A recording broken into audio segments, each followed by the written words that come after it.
Hi, I'm Ms. Hearn. Let's get started. All right, truth in lending. So in this section, we're going to focus on a couple of things. One important concept is finding the finance charge per $100 financed. This value, which we call H, can be found in a couple different ways, and it depends on what information that you're given. But the basic idea is, let's say that you borrowed $100 and you had to pay back $105, right?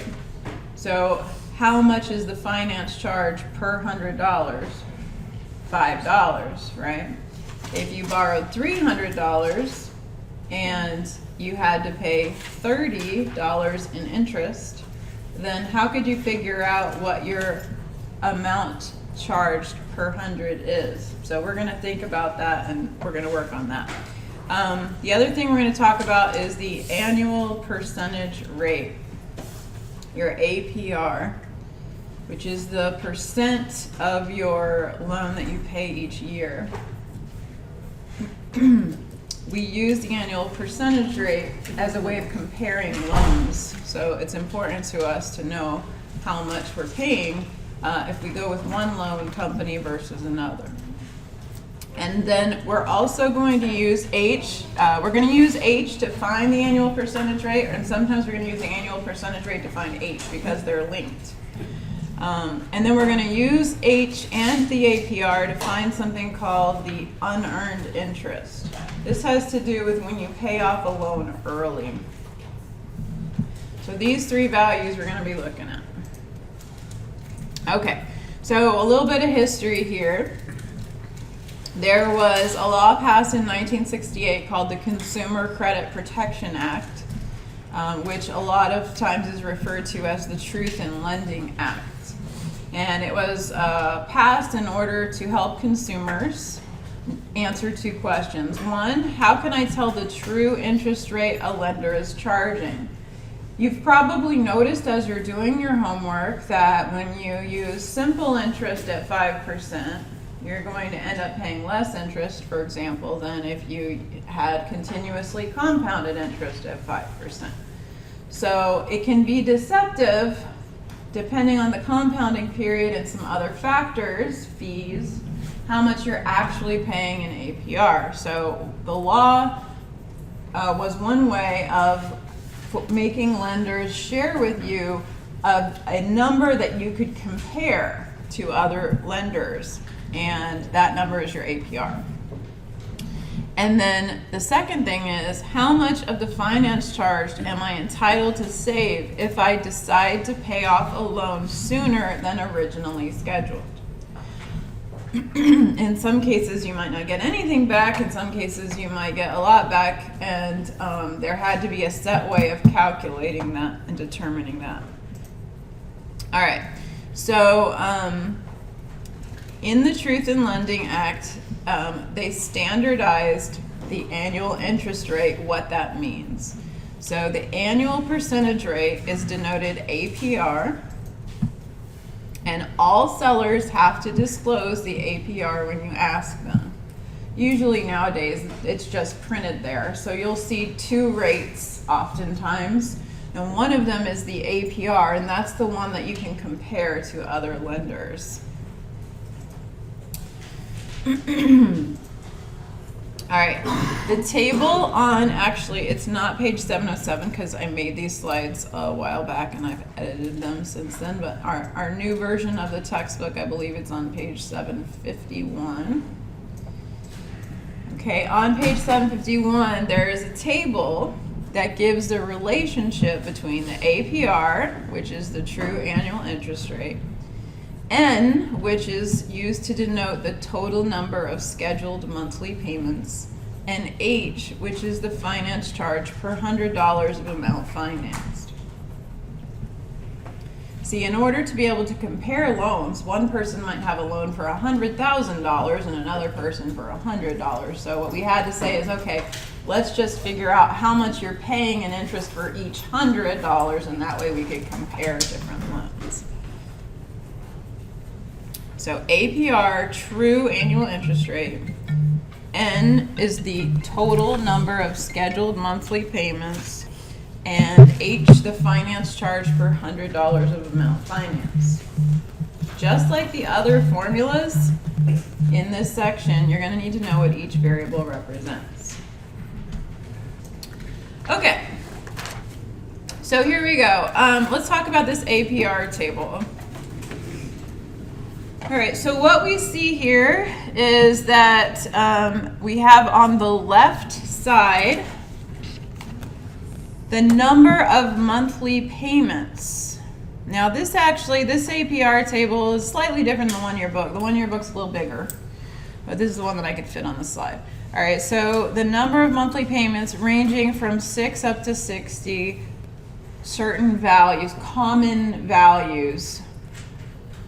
And then across the top, we have percentage rates, APRs. In this particular version, they range from 8% to 14%, but in your textbook, there's more. And then your finance charge per $100 financed. So these values here are H values, right? So for example, if you know that the bank said the APR is 8.5% and the number of monthly payments is 18, then that corresponds to actually paying $6.86 for each $100 that you borrowed. That's how that works. So let's say that you borrowed, $2,000. So $2,000 financed, that's the amount financed, at 8.5% for 18 months. And I asked you, how much finance charge are you paying? What's your total finance charge? How do you think we could figure that out? So you could use the simple interest formula, okay, to figure out the interest. But what about this 6.86? How could we use that? Yeah, the first thing you need to figure out is how many hundreds is 2,000? How many hundreds is 2,000? What operation am I talking about there? Dividing, right? What's 2,000 divided by 100? 20. So $2,000 would be a stack of 20 $100 bills. Yes? Okay. And for each one of those $100 bills, you're paying $6.86 in interest. Yes? So the total amount of your finance charge is going to be 20 times that $6.86. So what's 20 times 6.86? $137.20. So that's what that number there is representing. For each $100 bill that you borrowed, how much are you paying in interest on it? The annual percentage rate is a way of representing it as a percentage each year. Okay, but this is not the APR. This is another way that you can calculate how much the finance charge is. It's based on it's related to the APR. So we can always, if we know H, we can find the APR. If we know the APR, we can find H. We also have to know the monthly payments in order to make that happen. Okay. Professor, and how about when we have, for example, 8.3%? Okay, so if it's 8.3%, you can either estimate it using the table, or there is a formula you can use. See, these numbers, these H values that you see here, were calculated using a formula.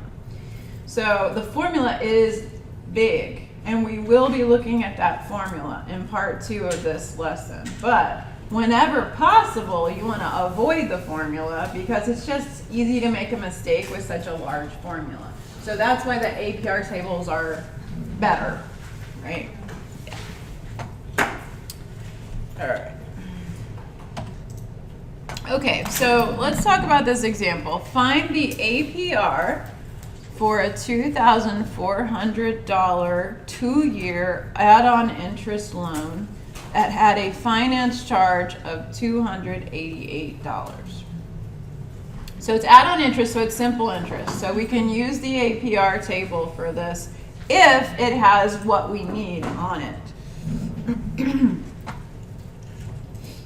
Okay, so the first thing we have to do is to find the finance charge per $100 financed. This is the formula for finding the finance charge per $100 financed.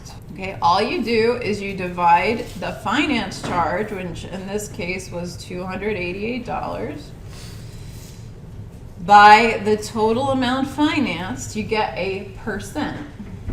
And you multiply that times $100 to see what part of that 100 you have to pay in interest. So in this case, this ends up being 0.12 when you divide this. And then when you multiply that by 100, you get $12. So we just figured out that on this particular loan, you're paying $12 for each $100 finance. Do you remember the letter that we used to represent this amount? Finance charge per $100 finance? H, yeah. So what we just found on this slide is H. We don't know the APR. This is what we're looking for. But we now do know H. And what was the other quantity that was on that table? Do you remember? They had H in the middle and the APR is at the top. And then what did they have down the side? Number of payments. Do we have that? Yeah, 2 years is how many monthly payments? 24 payments. So we know there's this relationship between the number of payments, the APR, and H. If you have two of them, you can find the third one using the APR table, assuming that, you know, the values you're looking for are on there. All right, so the next thing we're going to do is we're going to refer to that APR table. We're going to look down the 24 monthly payments row, and then we're going to look across the table, look for our H value closest to $12, and we'll find our APR. So looking at our table, we know there are 24 monthly payments. We're going to look across this row. What's the closest value to $12? 11.86. And then we're going to look up and we're going to see, okay, that corresponds to an 11% interest rate. Okay, so the final answer for this problem is 11%. We found the APR using the H, which is the $100 per amount amount financed, which is the amount. I'm sorry, which is the finance charge per $100 financed. Thank you. And then we used the number of payments, and we got the APR.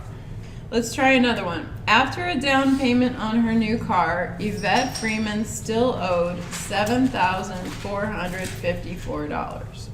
She agreed to repay the balance in 48 monthly payments of $185 each.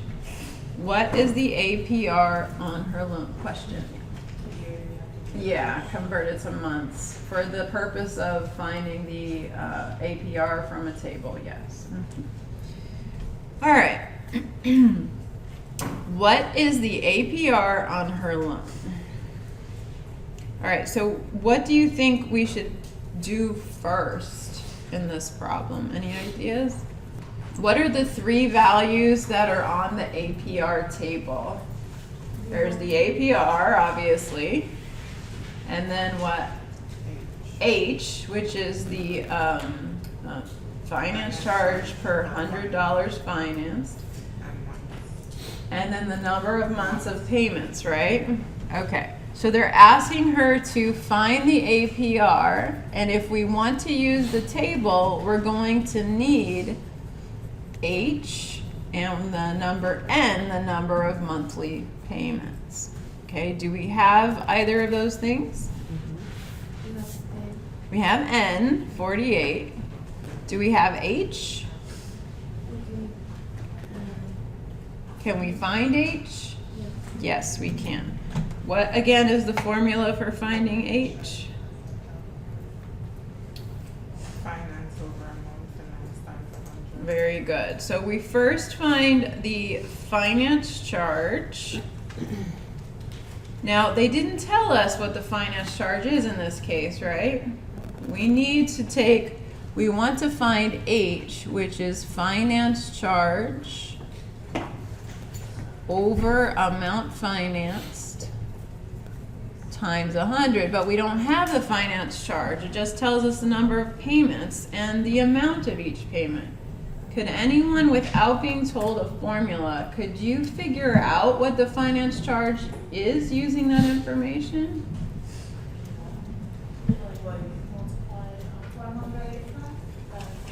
Okay, what would you multiply times 48 and why? She's right, you multiply something times 48, what? 185. So if you multiply 185 times 48, what is that you're finding? The total amount you're paying, right?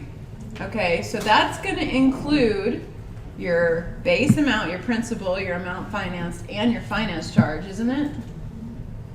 All right, so then how would you use that to get the finance charge? If you multiply 48 times 185, you're going to get the total amount that you have to pay in the end, right? That includes the $7,454 that she paid, that the car costs, but it also includes the interest, correct? Okay, so if we calculate that amount, how can we get the interest part?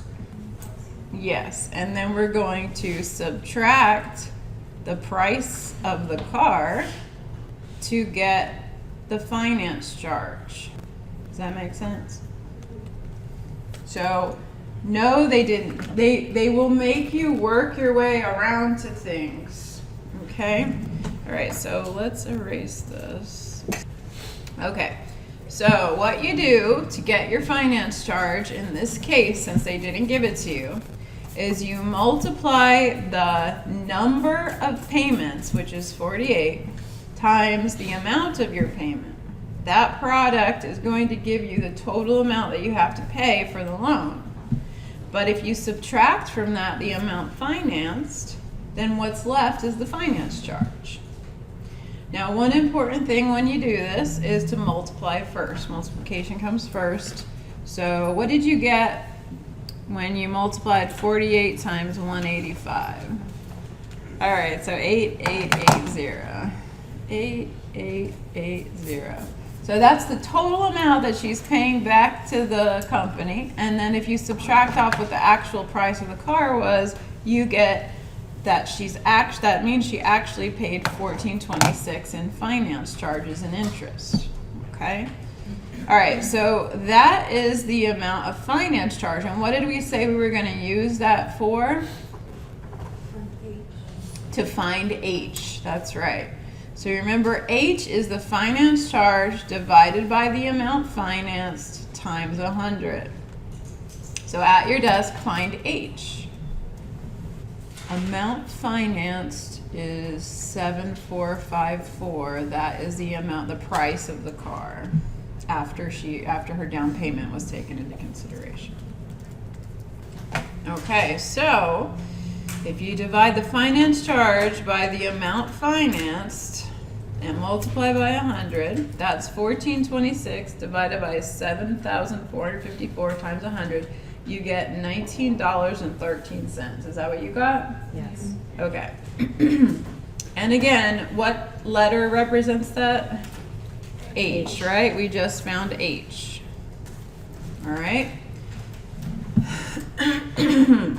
Now, how do we use H NN to find the APR. You look at the table, that's right. I thought I had a link to look at the table. All right, so write down H is $19.13, N is 48. We're going back to the table now. So we're going to the row that was 48 payments, right? So we're going to the row that has 48 payments. And which one of these values is closest? 18.31. Is it 1831 or 1945? I think 1945 is closer, right? What was the value again? 19.13. 19.13 is definitely closer to 1945. So that means that approximately the APR is 9%. Okay.